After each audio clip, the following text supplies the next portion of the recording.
Hello and welcome to this After Effects certification preparation series of videos. I'm Luisa Winters.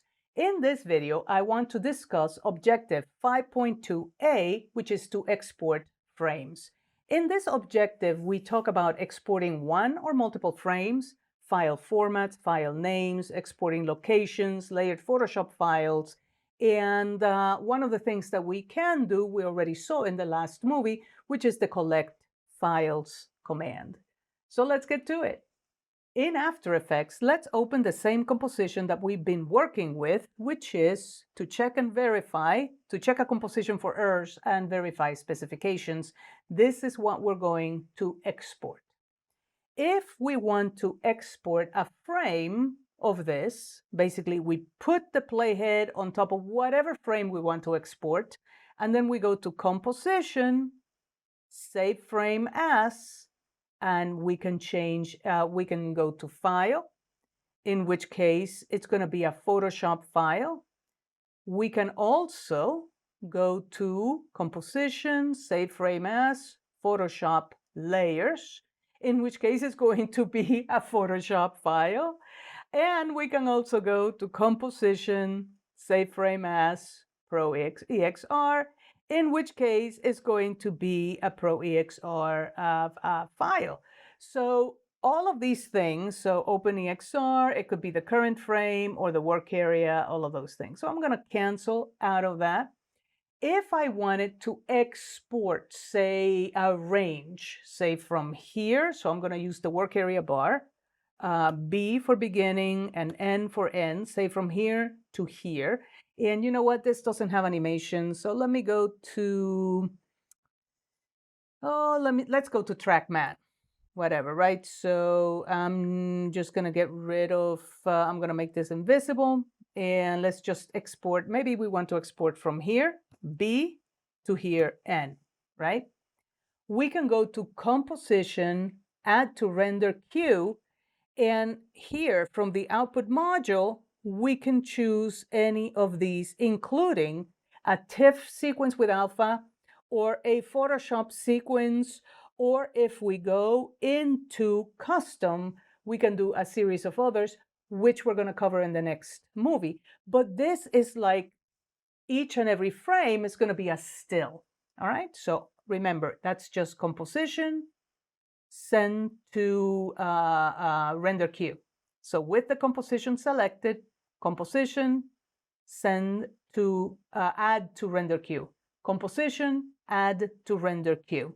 There are different file formats that we can use to export, and it can be either in the render queue or in Adobe Media Encoder. And again, we're going to cover those in the next movie. I'll just give you a list of, but if you just want to go, say, to the render queue, and you just want to see, you know, what are the different files that we can export to, just click on the name of the output module. So click on these letters in blue, and then go to Format and notice all of these. So H.264, AIFF, AVI, DPX, all of those things are possible from within this render queue. And then depending on the format, say I choose QuickTime, then we can go to the codec, and we can choose all kinds of different codecs for QuickTime. So I'm just going to X out of this because we are going to cover this in a later movie. But know that if they ask you, you know, what kind of files you can use to export or whatever, you don't need to remember. You don't need to remember it at all, because you can just go here, click on it, and look at it. Look at it. So fairly easy, I'm thinking. All right. Now, if we're going to export a series of stills, and in fact, let me go ahead and delete these so that we don't get confused. Say I have the track mat, and I'm going to export these as a series of stills, right? I can just go Composition, Save Frame As, and say, let's say File. Do you see that the name is the name of the composition and then the timecode number that it came from? The name of the composition and the timecode number that it came from, right? So I'm going to have both layers now turned on. And now Composition, save frame as file, right? So track mat 45813. So in that export folder, and you can see it here that I created it, I can give it any name I want, but by default it's going to be called track mat and then the timecode number. And I click on save and there it is. And now I have to click on render. Done, right? And now if I go to that folder, I can open that up in Photoshop. It actually opens Photoshop because, well, it's a Photoshop file. I want you to notice that it actually flattened everything. So when in After Effects, you choose Composition, Save Frame As File, yes, it's a Photoshop file, but it is flattening everything.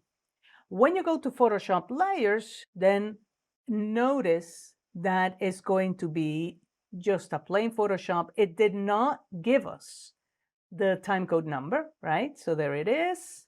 I can now go here, double click it. It will open in Photoshop, and this is a multi-layered file.